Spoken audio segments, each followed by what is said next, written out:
Hello everyone, welcome to our channel. क्या हाल है आप लोगों की? कैसे चल रही है कंप्यूटर एप्लीकेशन की तैयारी? क्या आपका अभी तक सिलेबस कंप्लीट नहीं हुआ? रहे क्यों चिंता कर रहे हो? मैंने ऑलरेडी एक वीडियो में पूरा सिलेबस करवा रखा है। अगर वो वीडियो नहीं देखी तो वो देख लेना। और उसी के साथ में कल जो एग्जाम है उसमें मैं बहुत अच्छे से जानता हूं कि तुम्हें कंप्यूटर एप्लीकेशन में 50 मार्क्स चाहिए। तो भैया 50 आउट ऑफ 50 का जुगाड़ हो गया है।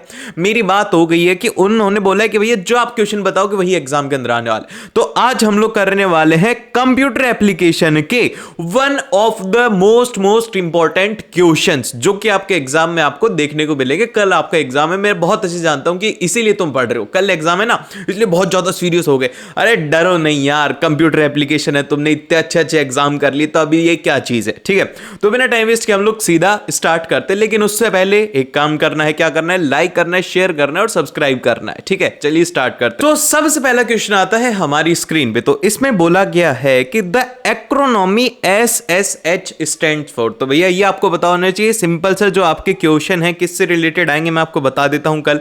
एक तो जितनी भी फुल फॉर्म है वो अभी एक बार देख करके जाना, क्योंकि एग्जाम में MCQ में क्या आएंगे, फुल फॉर्म सीधी आ जाएंगी।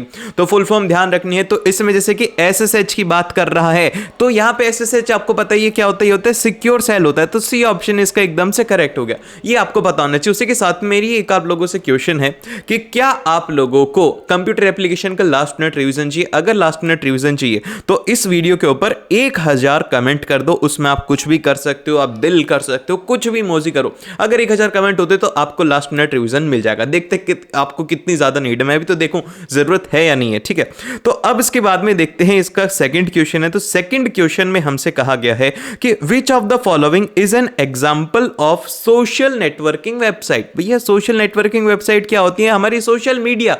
क्या है इसमें? wikipedia.org नहीं है और facebook.com है। तो बी ऑप्शन इसका एकदम से करेक्ट हो गया। cbse.gov.in एक आप लोगों की वेबसाइट है और ncrt.nic.in ये सारी किसकी है? ऑर्गेनाइजेशंस की वेबसाइट है। अब इसके बाद में आता है नेक्स्ट क्वेश्चन। तो नेक्स्ट क्वेश्चन में हमसे बोला गया है कि HTML में M की फुल फॉर्म क्या है? ये कोई क्वेश्चन पूछने लायक है? क्लास 10th के स्टूडेंट है, लेकिन सीबीएसई को पता है कि भैया इतना आसान सब्जेक्ट इसे ही नहीं पढ़ते तो ये क्या ही पता होगा इन्हें। लेकिन आपको पता होना चाहिए। आप सीबीएसई को बताइए, कमेंट करके बताइए कि आपको इसका आंसर पता है। और पता भी होना चाहिए इसकी फुल फॉर्म होती है, वो होती है हाइपर टेक्स्ट मार्कअप लैंग्वेज। ठीक है, ये आप इसे ध्यान रखेंगे। अब इसके बाद में आता है क्वेश्चन नंबर 4। तो क्वेश्चन नंबर 4 में हमसे कहा गया है कि a fill in the blank is a online journal or informational website run by an individual or a group of corporation that offers regularly updated content about a topic. तो ये क्या होता है? इसमें क्या हो रहा है कि एक वेबसाइट है जिसके ऊपर की क्या हो रहा है, हर दिन किसी ना किसी टॉपिक के ऊपर कोई ना कोई एक इंफॉर्मेशन आ रही है। तो ये क्या होगा?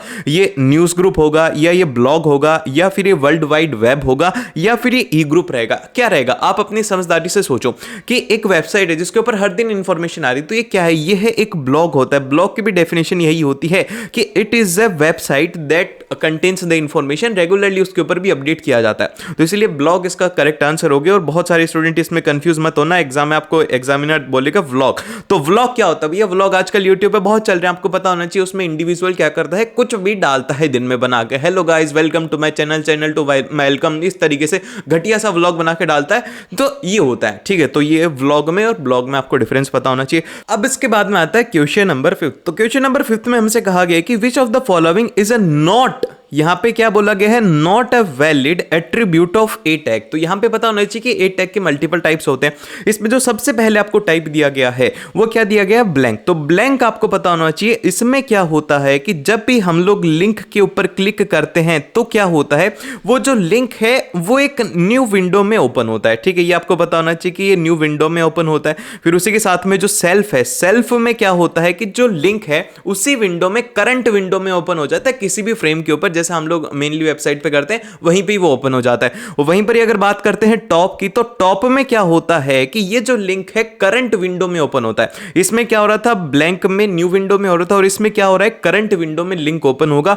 और वहीं पे अगर हम बात करते हैं बॉटम, तो बॉटम करके ऐसा कोई भी टैग नहीं होता। तो इसलिए डी ऑप्शन इसका एकदम से करेक्ट हो गया। ठीक है, फिर इसके बाद में अगला क्वेश्चन आता है। तो इसमें कहा गया है कि link, vlink, alink are the attributes of, की यहां पे हम लोगों को पता होना होना चाहिए कि लिंक हो गया, वी लिंक हो गया, एल लिंक हो गया, किसके एट्रीब्यूट्स है, ये बॉडी के एट्रीब्यूट्स है, तो ए ऑप्शन इसका एकदम से करेक्ट हो गया।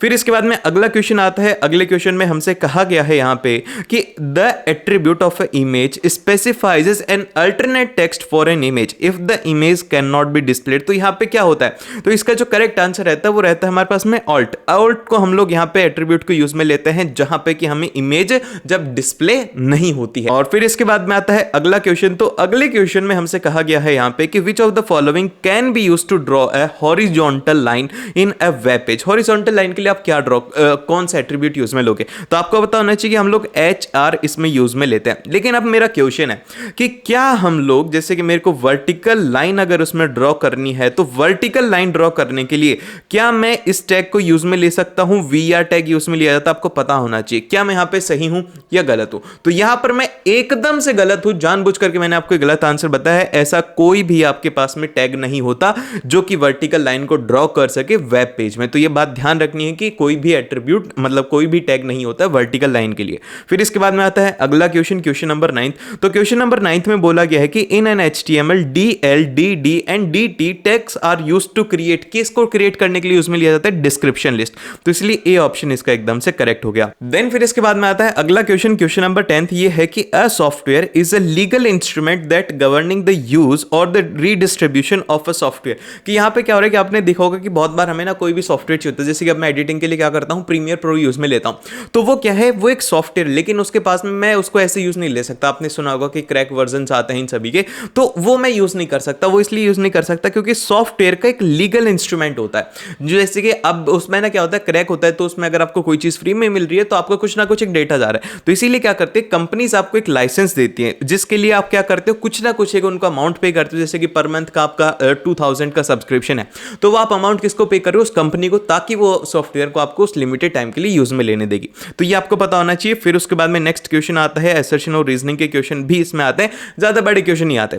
तो ये क्या है, इसमें बोला गया, असर्शन में कहा गया है कि search engine is a hardware devices that search for any website on the world wide web. अब यहां पे इसने कचरा कर दिया ना, इसने बोला है कि जो सर्च इंजन है ना, ये क्या है, एक हार्डवेयर डिवाइस है। नहीं भाई, ये क्या है, ये है एक सॉफ्टवेयर है जो कि क्या करता है, वर्ल्ड वाइड वेब के ऊपर जितनी भी वेबसाइट होती हैं उनमें जाकर के इंफॉर्मेशन को कलेक्ट करता है, वो हमें डिस्प्ले करता है। फिर इसका रीजन भी देख लेते हैं। वैसे हमें तो आंसर मिल गया कि इसका आंसर होगा वो डी ऑप्शन इसका एकदम से करेक्ट रहेगा, लेकिन एक बार रीजन भी देख लेते हैं। रीजन क्या दिया गया है कि Google search and Microsoft Bing are the two popular search engine. एकदम से सही बात है, ये ट्रू है और ना ही ये इसका एक्सप्लेनेशन है। तो डी ऑप्शन हमारे यहां पे करेक्ट हो। फिर इसके बाद में अगला क्वेश्चन आता है। अगले क्वेश्चन में हमसे कहा गया है, ध्यान से देखो, ये थोड़ा अलग क्वेश्चन है। इसमें कहा गया है कि HTML code to display the P plus Q का होल स्क्वायर, ये इस तरीके से लिखा हुआ है, P प्लस Q का यहां पर स्क्वायर है, सबस्क्रिप्ट में नहीं है, यहां पर ये सुपरस्क्रिप्ट में। यार यही तो नहीं बताना था, ये बता दिया। चलो, मेरे को ये क्वेश्चन आपसे पूछना था। अब आप बताओ कि ABCD में से कौन से वाला ऑप्शन इसमें सही है, कि कौन से वाला ऑप्शन इसमें सही है ABCD में से। देखो यार जल्दी देखो, बहुत ही सिंपल क्वेश्चन है, मैंने इसको लिख भी दिया और वो वर्ड भी बोल दिया जिससे कि तुम्हें पता लग जाएगा। ठीक है, तो अभी यहां पर ये जो इक्वेशन है, इसके अंदर ये जो ऊपर ऐसे हम लोग लगाते हैं, जैसे कि स्क्वायर लगा दिए, ये सब लगा दिए, तो इसको हम लोग क्या बोलते हैं, इसको बोलते हैं सुपर स्क्रिप्ट। ठीक है, सुपर स्क्रिप्ट हम लोग इसको बोलते हैं। और इसके लिए जो हम लोग टैग यूज में लेते हैं वो हम लोग यूज में लेते हैं SUP, हम लोग इसमें यूज में लेते हैं। तो जितने भी SUP वाले ऑप्शन है ना, वो तो सारे के सारे कट गए। A वाला कट गया, फिर इसके बाद में B वाले के अंदर SUP है, फिर बंद SUB को कर रहा है, इतना ये भी गलत है भैया। फिर इसके बाद में C वाला जो ऑप्शन है, जिस भी स्टूडेंट ने C वाला करा है ना, बहुत ही अच्छी बात है। तो यहां पे इसमें देखो, सबसे पहले ना हमें ना P प्लस Q के ऊपर लगाना है, लेकिन P प्लस Q में पूरे में नहीं लगाना, तो इसलिए P प्लस Q को बाहर रखेंगे। फिर इसके बाद में हम लोग लगाएंगे सबस्क्रिप्ट और फिर सुपर स्क्रिप्ट, सॉरी, फिर इसके बाद में 2 जो कि हमें एक वैल्यू गिवन है, फिर इसके बाद में सुपर स्क्रिप्ट को क्लोज कर देंगे। तो इस तरीके से आप HTML कोड लिखेंगे। अगला क्वेश्चन आता है। इस क्वेश्चन में हमसे कहा गया है कि which HTML tag cause the browser to render the text as an italic. कि इटैलिक के अंदर अगर आपको कोई टेक्स्ट टेक्स्ट चाहिए तो उसके लिए आप क्या यूज में लोगे, मतलब कि उसके लिए कौन से वाला जो टैग है उसको यूज में लोगे। तो इसके अंदर अलग अलग आपको दिया हुआ है, जैसे कि सबसे फर्स्ट में दिया हुआ है कि text style is equal to italic और फिर इसके बाद में टेक्स्ट को क्लोज कर दिया। तो ऐसा नहीं होता, इटैलिक्स के लिए हमेशा याद रखना कि चाहे से आपको बोल्ड करना हो या फिर आपको इटैलिक में कन्वर्ट करना हो या फिर आपको अंडरलाइन करना हो तो ये लिखने की जरूरत नहीं है आपको। सिंपल सा अगर बोल्ड है तो बोल्ड के अंदर आप बी लिखेंगे और फिर इसके बाद में इसको क्लोज कर देंगे, ठीक है। जो भी आपको करना है, अगर आपको उस स्टेटमेंट को बोल्ड करना है तो उसके लिए यह टैग हम लोग यूज में लेंगे।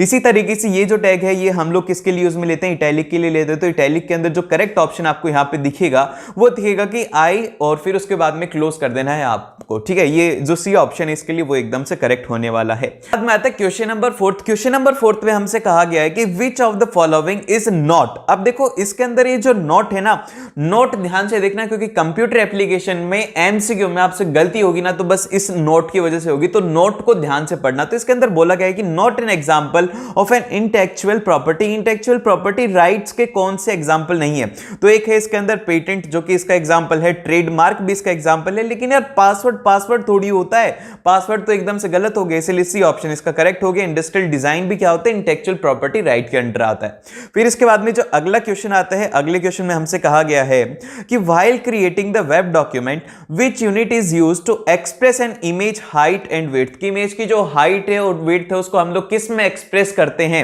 जब कभी भी हम लोग एक वेब डॉक्यूमेंट को क्रिएट करते हैं तो यहां पे हम लोग जो इसको बोलते हैं वो बोलते हैं पिक्सल्स, ना सेंटीमीटर बोलते हैं ना इंचेस बोलते हैं, यहां पे हम लोग बोलते हैं पिक्सल्स, ठीक है। इसलिए याद रखना इसका जो करेक्ट ऑप्शन हो जाएगा बी ऑप्शन एकदम से करेक्ट होगा। अब इसके बाद में जो नेक्स्ट है, नेक्स्ट एक तरीके से छोटा सा आपको केस दिया हुआ है कि यहां पे जो प्रीति है ना, Preeti needs to send an very confidential message, उसको एक बहुत ही ज्यादा सीक्रेट मैसेज भेजना है टू हर कलीग, उसकी कलीग को in office over a secure channel, कि वो बहुत ही ज्यादा सिक्योर जाए, किसी को भी वो पता ना लगे कि उस मैसेज में है क्या। And C uses a technique wherein actual message which is a readable form, जो कि रीडेबल होता है, can be converted into unreadable message. वो क्या करते हैं कि जो हमारा हम मैसेज जो पढ़ सकता है आम इंसान, उसको क्या करते हैं कि वो अनरीडेबल फॉर्म में कन्वर्ट कर देती है। And this concept is known as, इस कंसेप्ट को हम लोग क्या बोलेंगे। तो देखो आप कर क्या रहे हो, आपने जैसे कि मैं कोई भी नाम लिख देता हूं, चलो मेरा ही नाम लिखा AYUSH, ठीक है। अब इसके बाद में मैं इसको है ना थोड़ा सा चेंज करता हूं, ठीक है, कि अगर कोई और भी पढ़ेगा तो वो भी पढ़ेगा, आयुष ही पढ़ेगा, लेकिन मैं इसको क्या बोलता हूं, मैं इसको बोल देता हूं कि इसको मैंने क्या बोल दिया यार, C और फिर उसके बाद में D और A B और C, ठीक है। ये मैंने एक वर्ड लिख दिया, ठीक है। अब ये वर्ड है, अब इसके साथ में मैंने ना इसके अंदर कुछ ना कुछ कोडिंग या फिर कुछ ना कुछ इसके अंदर ऐसा क्या है कि जिससे कि ये वर्ड हो गया। अब इसको अगर मैं भेजूंगा ना तो किसी को समझ में नहीं आएगा कि है क्या, लेकिन जब मैंने इसको इसमें कन्वर्ट किया है ना तो यहां पे मेरे को पता है कि मैंने ना इसको अनरीडेबल फॉर्म में कर दिया, तो इसीलिए कोई भी पहचान नहीं पाएगा, कोई सोचेगा कि ऐसी रैंडम लिखा हुआ है लेकिन ये तो मेरा नाम है। तो इससे जो प्रोसेस होती है, इस प्रोसेस को हम लोग कहते हैं, वो कहते हैं इनक्रिप्शन। तो इसीलिए ए ऑप्शन इसके लिए एकदम से करेक्ट होने वाला है। और इसी को अगर डिकोड करना हो, जैसे कि हमारा कोड है, इसको हम लोग फिर से नाम के अंदर कन्वर्ट करेंगे तो इसको हम लोग कहते हैं डिस्क्रिप्शन, ठीक है, मतलब कि डिक्रिप्शन। और फिर इसके बाद में जो नेक्स्ट आता है वो आता है हमारे पास में क्वेश्चन नंबर 7।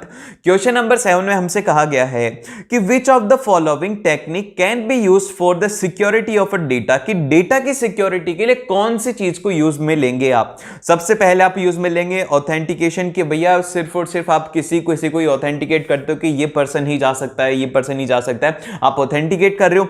फिर सेकंड आता है ऑथराइजेशन की, आपने ऑथराइजेशन भी दे रखे कि यही पर्सन इस चीज को चेंज कर सकता है, ये जैसे कि एमडी वगैरह होते हैं ना, उनके पास में अथॉरिटी होती है, वो सब चीजें आपने इसमें कर रखी हैं। और फिर लास्ट में है इंक्रिप्शन।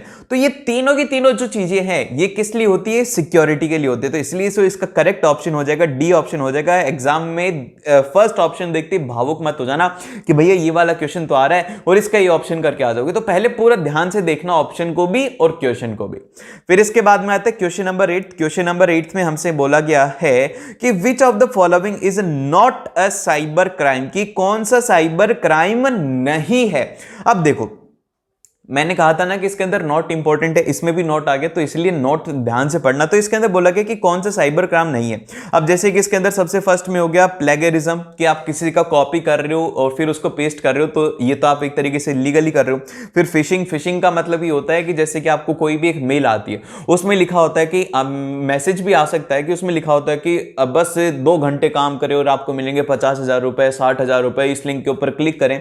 तो ऐसे जो होता है इनको कहते हैं फिशिंग, जिसके अंदर कि जैसे कि मछली होती है ना, उसको हम क्या डालते हैं, छोटा सा एक बाइट डालते हैं किसी भी चीज का, जिससे कि वो उसके अंदर है ना आ जाती है और फिर उसके बाद में हम उसे पकड़ लेते हैं। इसी तरीके से इसमें भी क्या होता है कि ना हमें ना एक बाइट दिया जाता है कि भैया तुम्हें 50,000 रुपए मिलेंगे, बस इसके ऊपर क्लिक करो, फिर आप उसके अंदर फंस जाते हो, फिर आपके पैसे कट जाते हैं। और फिर इसके बाद में जो नेक्स्ट है वो है यहां पर यूजिंग अ लाइसेंस सॉफ्टवेयर। बताओ, हम लाइसेंस सॉफ्टवेयर को यूज में ले रहे हैं, उसको भी कैसे साइबर क्राइम होगा? ये तो हमारा अधिकार है, तो इसके लिए तो हम लोग पैसे देते हैं, तो इसलिए सी ऑप्शन इसमें एकदम से करेक्ट हो जाएगा कि एक लाइसेंस सॉफ्टवेयर है ना, तो उसके अंदर कोई भी साइबर क्राइम नहीं होता है। फिर इसके बाद में आता है क्वेश्चन नंबर 9। अब देखिए क्वेश्चन नंबर 9 के अंदर हमसे पूछा गया है कि is a software for which the exclusive right of a modification in the software code remain with the owner. कि जैसे कि मान लो कि एक जैसे कि प्रॉपर्टी होती है, अब प्रॉपर्टी के अंदर आपकी लैंड है और आपकी लैंड के ऊपर क्या है, एक जो राइट होता है वो सिर्फ और सिर्फ किसको होता है, उसके ओनर को होता है, कि उसके साथ में जैसे कि उसको अगर हल जोतना है वो हल जोते, उसके ऊपर उसको मकान बनाना है मकान बनाए, उसको खेती करनी है खेती करे, जो उसको करना है वो करे। तो क्या होती है, एक तरीके से प्रॉपर्टी होती है। तो इसी तरीके से जैसे कि यहां पे भी क्या है कि ओनर चाहे तो ही वो चीज चेंज हो सकते हैं। तो ऐसे जो होता है जो कि हमारे सोर्सेज होते हैं, इसको हम लोग बोलते हैं, वो बोलते हैं प्रोप्रिएट सॉफ्टवेयर, की मतलब कि जिनके अंदर की प्रॉपर्टीज सिर्फ और सिर्फ ओनर के पास में होती है कि वो उसको चेंज कर सकता है। फिर इसके बाद में जो नेक्स्ट आता है वो आता है क्वेश्चन नंबर 10। क्वेश्चन नंबर 10 में हमसे कहा गया है कि is a right given by the government to an inventor to protect his or her invention from being used or copy for a fixed period of a time. कि भैया अब जैसे कि ना मान लो कि आपने ना कोई एक चीज ऐसे इन्वेंट करी जिससे कि लोगों की प्रॉब्लम सॉल्व होगी, और ये आपने बता दिया कि मैंने ना ये मान लो कि एक प्रोडक्ट है जिसको कि मैंने डिजाइन किया है, इससे ये प्रॉब्लम सॉल्व होगी। अब जैसे आपने बताया ना, तो कॉपी करने वाले बहुत हैं, हमारी भी कॉपी करते हैं। तो ये जब कॉपी करते हैं ना, तो आपका तो नुकसान हो गया, आपने तो इन्वेंट करा था लेकिन उसने कॉपी कर लिया। तो ऐसे केस के अंदर आपकी ये जो इन्वेंशन है इसको प्रोटेक्ट करने के लिए गवर्नमेंट क्या करती है, गवर्नमेंट आपको पेटेंट प्रोवाइड करवाती है, पेटेंट प्रोवाइड करवाती है, और उससे आपको ये मिलता है कि भैया आपका नाम लिख दिया जाएगा कि ये जो प्रॉपर्टी है या फिर ये जो टेक्नोलॉजी है सिर्फ और सिर्फ आप ही यूज कर सकते हैं, ये इसका राइट आपके पास में होगा। अगर कोई और यूज करता है तो उसके अगेंस्ट लीगल एक्शन होता है। और फिर इसके बाद में जो नेक्स्ट आता है हमारे पास में वो आता है क्वेश्चन नंबर 11। क्वेश्चन नंबर 11 में हमसे कहा गया है कि which of this is not an attribute of an font tag. कि फॉन्ट टैग का कौन सा एट्रीब्यूट नहीं है। तो जैसे कि यहां पर इसमें बोला गया है कि एक है कलर हो गया, फेस हो गया, टाइप हो गया या फिर साइज हो गया, तो इसमें कौन से वाला इसका टाइप नहीं है। तो देखो कलर भी इसका एट्रीब्यूट है, फेस भी इसका एट्रीब्यूट है, लेकिन टाइप जो है वो नहीं है। तो इसीलिए जो इसका करेक्ट आंसर हो जाएगा वो हो जाएगा टाइप, इसका करेक्ट ऑप्शन है। फिर इसके बाद में आता है क्वेश्चन नंबर 12। क्वेश्चन नंबर 12 में हमसे कहा गया है कि the tag displace the text in subscript form. Subscript, तो सबस्क्रिप्ट के लिए क्या यूज में लेते हैं, वो लेते हैं हम लोग SUB, और सुपर के लिए क्या लेते हैं, सुपर के लिए हम लोग लेते हैं SUP। समझ गए? तो इसीलिए इसका जो करेक्ट आंसर हो जाएगा ए ऑप्शन इसके लिए एकदम से सही रहेगा। फिर इसके बाद में चलते हैं हम लोग नेक्स्ट क्वेश्चन की तरफ, जो कि है हमारा प्रथम से। अब देखो प्रथम स्थान के ऊपर आप लोगों को भी आना है, लेकिन प्रथम हमें यहां पर क्वेश्चन मिल गया। प्रथम क्वेश्चन में ये कहता है कि is excited to use a new software. वो एक नया सॉफ्टवेयर फ्री में उसको मिला है, available to download, but he can not modify or change the source code and Pratham is using. के भैया वो सॉफ्टवेयर को डाउनलोड तो कर सकता है, लेकिन उसके साथ में ना वो कोई भी छेड़छाड़ नहीं कर सकता, उसको मॉडिफाई नहीं कर सकता। तो ये जो सॉफ्टवेयर है इसका नाम क्या होता है? ऐसे जो सॉफ्टवेयर होते हैं इनको हम लोग बोलते हैं फ्रीवेयर सॉफ्टवेयर्स कहते हैं। तो इसलिए ए ऑप्शन इसके लिए एकदम सही हो जाएगा। अगला क्वेश्चन आता है, अगला क्वेश्चन है हमारे पास में, इसमें प्रियांशु है। प्रियांशु ने क्या करा है कि एक कोड लिखा है, ठीक है, ये कोड लिखा है कि बी और फिर इसके बाद में मिस्ट्री मोना। अब इसमें बोला गया कि आउटपुट क्या होगा इस कोड का। तो इस कोड का आउटपुट क्या होगा भैया, यहां पर ध्यान से देखो, इसने क्या करा है कि ये जो वर्ड लिखा हुआ है इसको ये क्या करना चाह रहा है, बोल्ड करना चाह रहा है। बी क्या होता है, ये होता है इसको बोल्ड करने के लिए। तो अब इनमें से यार बोल्ड कौन सा होगा, सारे सारे एक जैसे, सॉरी गलती हो गई। इनमें से एक तो होगा रेगुलर, ठीक है, और फिर दूसरे वाला होगा आपके पास में बोल्ड, और फिर इसके बाद में तीसरा होगा आपके पास में ये इटैलिक, और चौथा होगा आपके पास में ये मतलब कि इटैलिक प्लस बोल्ड होगा, ठीक है, इटैलिक प्लस बोल्ड। तो आपको जो करेक्ट करना है वो करना, बी ऑप्शन एकदम से करेक्ट करना है। समझ गए, समझ रहे हो ना, फीलिंग लो। मैं इसमें दिखाना भूल गया, लेकिन आप समझ रहे हो यार, बोल्ड मैंने सारा कर रखा है तो वही होता है। देन फिर इसके बाद में आता है अगला क्वेश्चन।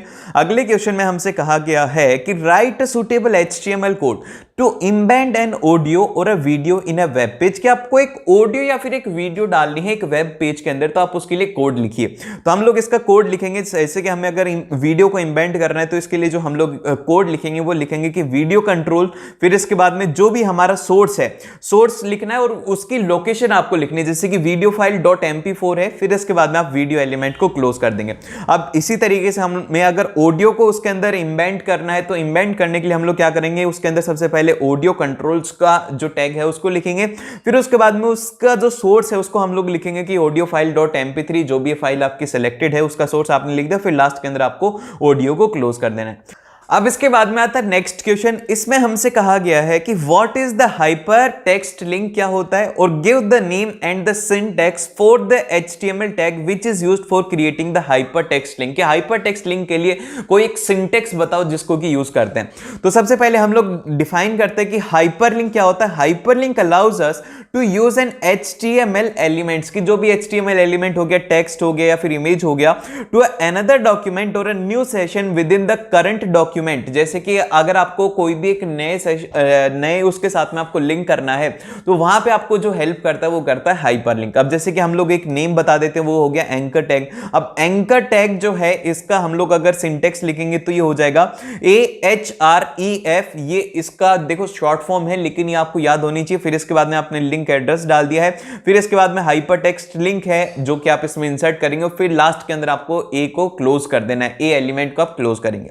और फिर इसके बाद में जो अगला क्वेश्चन आता है, अगले क्वेश्चन में हमसे कहा गया है कि what do you understand by URL। URL से आप क्या समझते हो। तो सबसे पहले तो URL की डेफिनेशन लिखेंगे कि URL stands for the uniform resource locator and how it is different from the email address. के और ईमेल एड्रेस से कैसे डिफरेंट है। तो हम लोग बोलेंगे कि it is basically a web address that identify a resource on the internet. URL का काम ये होता है कि जो भी रिसोर्स है उसको आइडेंटिफाई करने का काम होता है URL का। और फिर इसके बाद में जो नेक्स्ट आता है कि an email address is an account on a mail server and the main difference is that the email जो एड्रेस होता है उसके अंदर हमें क्या देखने को मिलता है, जैसे कि हमारी ईमेल आईडी क्या है, वो है successkarunway@gmail.com है, और जो वेबसाइट है, वेबसाइट क्या होती है, वो होती है successkarunway.com। तो यहां पर क्या होता है, मेल के अंदर क्या आएगा, @ आएगा, और वहीं पर जो URL है URL के अंदर @ नहीं आता है। And whereas the URL never has it and an email address does not start with www। Email address कभी भी ऐसे स्टार्ट नहीं हो रहा। जैसे कि हमारी वेबसाइट होगी तो हमारी वेबसाइट कैसे स्टार्ट होती है, हमारी वेबसाइट स्टार्ट होती है www और फिर उसके बाद में हमारा नाम successkarunway.com। ठीक है, ये इस तरीके से ईमेल होती है, और ईमेल आईडी क्या होगी, successkarunway@gmail.com। ठीक है, समझ के। और फिर इसके बाद में जो नेक्स्ट आता है कि वो ये है कि what do you understand by news group. क्या आप न्यूज ग्रुप से क्या समझते हैं, and how it is different from the blog. की ब्लॉग से कैसे डिफरेंट है। तो basically news group is a internet based discussion group. की एक न्यूज ग्रुप क्या होता है, इंटरनेट डिस्कशन ग्रुप होता है, and it is organised around a particular topic, जैसे कि साइबर सेफ्टी हो गया। People can post messages on the group regarding the topic, anyone can join the discussion group. तो देखो न्यूज ग्रुप के अंदर क्या होता है कि बेसिकली डिस्कशन होता है कि जैसे कि मान लो कि आपको कोई एक टॉपिक के बारे में डिस्कस करना है, साइबर सेफ्टी के बारे में करना है, तो आपने ना बहुत सारे लोगों को जोड़ लिया। अब सभी के अलग अलग ओपिनियन होंगे, सभी उसके अंदर ज्वाइन होंगे, सभी उसके अंदर अपनी राय देंगे। तो ये क्या होता है, ये होता है न्यूज रूम। और वहीं पर ही जो ब्लॉग होता है, ब्लॉग क्या होता है, blog is more like a website. एक वेबसाइट की तरह होता है, where N individual or a group of people right about anything that interest them. जैसे कि स्पोर्ट्स हो गया, कल्चर हो गया, जिसके बारे में कि कुछ लोग लिखते हैं या फिर एक आदमी लिखता है, and it is usually owned by an individual and we can only post the comment on the blog. और इसके अंदर हम लोग क्या कर सकते हैं, सिर्फ और सिर्फ क्या कर सकते हैं, हम लोग उसमें कमेंट कर सकते हैं, उसको चेंज नहीं कर सकते। जैसे कि यूट्यूब के ऊपर, अब यूट्यूब के ऊपर आप लोग चेंज नहीं कर सकते हो डिस्कशन, या आप सिर्फ और सिर्फ कमेंट कर सकते हो। तो कमेंट करो ना, क्या कर रहे हो, कमेंट करो, कुछ तो कमेंट करो। और फिर इसके बाद में चलते हैं हम लोग नेक्स्ट की तरफ, जो कि है हमारा क्वेश्चन है। इसमें बोला गया है कि डिफाइन इंटरनेट, इंटरनेट को डिफाइन करो and write its two uses in our daily life. हमारी डेली लाइफ के अंदर दो यूज लिखो भैया। सबसे पहला यूज तो हमारी पढ़ाई में काम काम आ रहा है अभी, क्योंकि अभी कोई नहीं पढ़ा रहा तो पढ़ने में काम आ रहा है। दूसरा यूज क्या होता है कि हम इसे ईमेल के लिए यूज में लेते, तीसरा एंटरटेनमेंट के लिए यूज में लेते, चौथा हमें इंफॉर्मेशन चाहिए होती है उसके लिए। इसके तो यूजेस ही यूजेस हैं भाई साहब।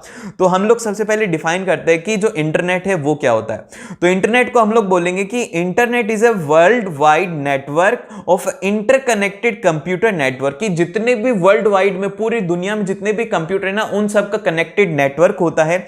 And the other devices it provides with the very easy and the fast convenient way to access any type of information. ये जो है ये बहुत ही ज्यादा फास्ट वे है कि आप कोई भी इंफॉर्मेशन को एक्सेस कर सकते हो। अब जैसे कि फॉर एग्जांपल के लिए आपको कोई एक ऐसा फॉर्मूला पढ़ना है या फिर कोई एक ऐसी मेडिकल से रिलेटेड कोई एक चीज पढ़नी है जो कि एक पर्टिकुलर बुक में है, तो आपको उस बुक को ढूंढना पड़ेगा, अपने प्रोफेसर से पूछना पड़ेगा कि कहां पर है क्या है, तो आपको 3-4 दिन लग जाएंगे। लेकिन वहीं पर गूगल से कितना आसान हो गया, आप उसके ऊपर लिखो वो चीज आपको मिल जाएगी। समझ रहे हो?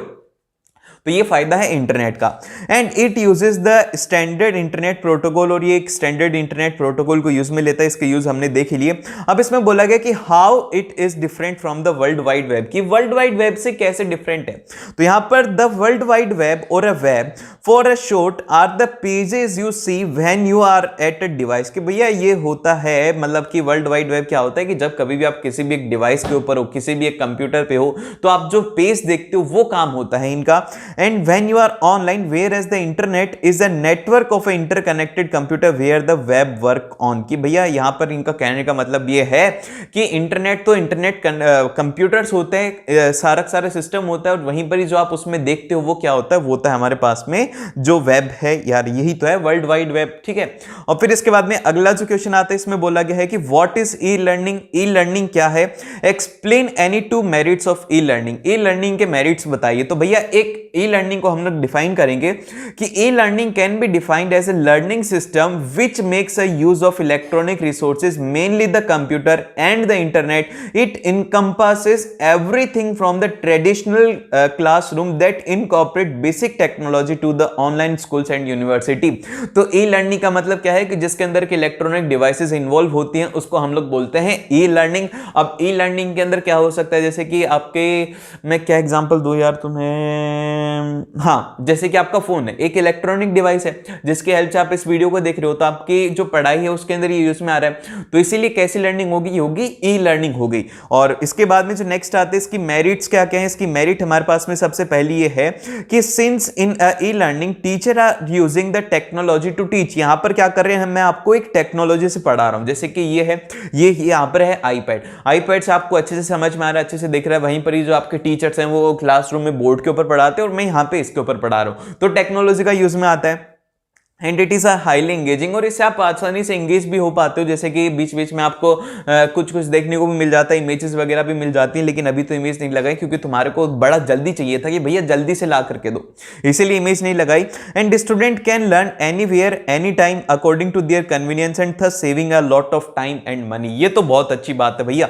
जैसे कि अगर मान लो कि तुमने कंप्यूटर एप्लीकेशन नहीं पढ़ा है पूरे साल, तो यूट्यूब तुम्हारा कितना अच्छा हेल्प कर रहा है। यूट्यूब पर मैं तुम्हें मिला, फिर उसके बाद में तुमने पूरे साल भर पढ़ाई नहीं करी। अब अगर तुम पूरा सिलेबस पढ़ने बैठोगे तुम्हारा टाइम बहुत ज्यादा वेस्ट होगा, और अगर ट्यूशन भी करते तो भी पैसा वेस्ट होता।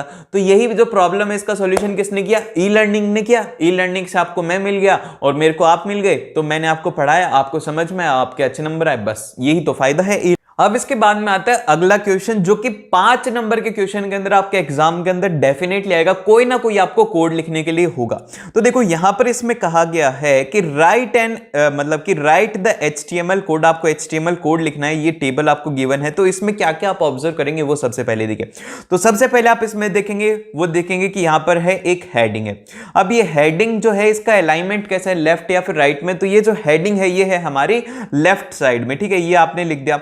फिर इसके बाद में नेक्स्ट आप देखेंगे कि जो हमारी टेबल है ना, इसके अंदर कितने रोज हैं, कितने कॉलम है, और आपको किस तरीके से डिफाइन करना है। तो आप इसके अंदर चाहो तो कॉलम से स्टार्ट कर सकते हो, चाहो तो रोज से स्टार्ट करोगे। तो हम लोग इसकी तो एक एक रोज से स्टार्ट करेंगे। जैसे कि सबसे पहले हम लोग ये वाली रो लेंगे और फिर इसके बाद में ये नेक्स्ट रो लेंगे। तो इस तरीके से हम लोग इसको डिफाइन करने वाले। अदरवाइज अगर आप चाहो तो आप कॉलम से भी स्टार्ट कर सकते हो। तो हम इसे स्टार्ट करते हैं। तो इसके अंदर देखो ये स्पेसिफिकेशन आपको गिवन होगी कि किस तरीके से आपका ये कोड है होना चाहिए, कौन सी चीज इसमें बोल्ड है कैसा है, तो ये चीज एक बार इसमें पढ़ लेना और इसी के ही नंबर होंगे। तो हम लोग इसको स्टार्ट करते हैं इसका कोड लिखना। तो सबसे पहले हम इसमें लिखेंगे कि HTML, फिर उसके बाद में हेड को ओपन करेंगे और हेड में कुछ भी नहीं है। फिर इसके बाद में जो नेक्स्ट आएगा वो आएगा बॉडी कलर। ये बॉडी कलर आपको गिवन रहेगा और उसको आपको लिखना है। और फिर उसके बाद में आप यहां पर लिखेंगे लाइट केन, इसके अंदर कलर गिवन है। फिर इसके बाद में आप नेक्स्ट में लिखेंगे कि हमारी जो हेडिंग है ना वो कैसी है, वो है H1 हेडिंग है, जिसको कि हमारी हेडिंग है वो है HTML टेबल, और फिर इसको क्लोज कर दिया। अब इसके बाद में आपको जो स्टार्ट करेंगे टेबल, तो टेबल के अंदर आप सबसे पहले स्पेसिफाई करेंगे उसका बॉर्डर, कि उसका बॉर्डर कितना है। तो टेबल का जो बॉर्डर है वो है 1 पिक्सल का। फिर इसके बाद में नेक्स्ट स्टार्ट करेंगे हम लोग फर्स्ट रो। तो अब यहां पर फर्स्ट रो के अंदर देखो क्या है, फर्स्ट रो के अंदर रोल नंबर है, फिर इसके बाद में फर्स्ट नेम है, लास्ट नेम है और क्लास है। तो यही हमने किया। तो सबसे फर्स्ट में हमने लिखा कि यहां पर TH एलिमेंट से रोल नंबर, फिर इसको क्लोज किया। फिर इसके बाद में TH एलिमेंट से फर्स्ट नेम लिखा, फिर इसको क्लोज किया। फिर TH से लास्ट नेम लिखा, फिर इसको क्लोज किया। ठीक है, ये हो गई हमारी फर्स्ट रो। अब इस रो को हमने क्लोज कर दिया। अब हमें नई रो को स्टार्ट करना है। तो नई रो को स्टार्ट करेंगे TR से, और इसके अंदर जो भी इंफॉर्मेशन है जैसे कि TD1 हो गया और TDFN1 हो गया, फिर इसके बाद में TDFLN1 हो गया, फिर इसके बाद में 12th हो गया, और इसको आपको क्लोज कर देना है। ठीक है, समझ गए मेरी बात? ये आपको करना है। अब देखो इसके अंदर आगे यहां पर ट्विस्ट आ रहा है। हमारी जो नेक्स्ट रो है ना, सेकंड रो, ये वाली रो ध्यान से देखो, मैं इसको अलग कलर से आपको करके दिखाता हूं, पिंक से। तो यहां पर ये है सेकंड, तो ऐसी चीज लिख देंगे FN2 भी हो गया, LN2 भी हो गया। लेकिन यहां पर देखो कि जो हमारा ये जो नेक्स्ट है ना, इसमें ध्यान से देखो कि इसके अंदर है ना दो एक साथ मिल रही है, दो रोज एक साथ मिल रही है। तो हम लोग यहां पर जो एलिमेंट यूज में करेंगे वो इंपॉर्टेंट है। फिर जो थर्ड रो है, थर्ड रो के अंदर क्या हो रहा है कि हमारे दो कॉलम को हम लोग एक साथ मिला रहे हैं। तो ये सबसे ज्यादा इंटरेस्टिंग पार्ट है इसका। तो हम लोग इसको किस तरीके से करेंगे, हम लोग स्टार्ट करेंगे TR से, फिर इसके बाद में हम लोग लिखेंगे TD जो कि हमारी फर्स्ट वैल्यू है, फिर सेकंड में हमने सेकंड वैल्यू लिखा, थर्ड में थर्ड वैल्यू लिखा। लेकिन हमें अगर रो को कंबाइन करना है, दो सेल को अगर हमें कंबाइन करना है एक रो के, तो हम लोग जो एलिमेंट यूज में लेंगे, यहां पर यूज में लेंगे TD रो स्पेन। दो सेल्स को कंबाइन कर रहे हैं तो दो हुआ, फिर 11th लिखा, फिर इसको क्लोज कर दिया। फिर इसके बाद में हम इस रो को क्लोज कर देंगे। फिर हम लोग नई रो को स्टार्ट करते हैं जिसके अंदर की सबसे फर्स्ट एलिमेंट लिखा। फिर सेकंड के अंदर हमें क्या करना है, अब की बार कॉलम को दो को मिलाना है। तो यहां पर लिख दिया TD कॉलम स्पेन, और फिर इसके बाद में सेकंड आ गया FN3 LN3, इसको क्लोज किया। फिर लास्ट के अंदर TR को क्लोज कर देंगे, टेबल क्लोज किया, बॉडी क्लोज किया, HTML क्लोज किया, और इस वीडियो को भी यहीं पर ही क्लोज करते हैं और मिलते हैं आप लोगों को नेक्स्ट वीडियो में।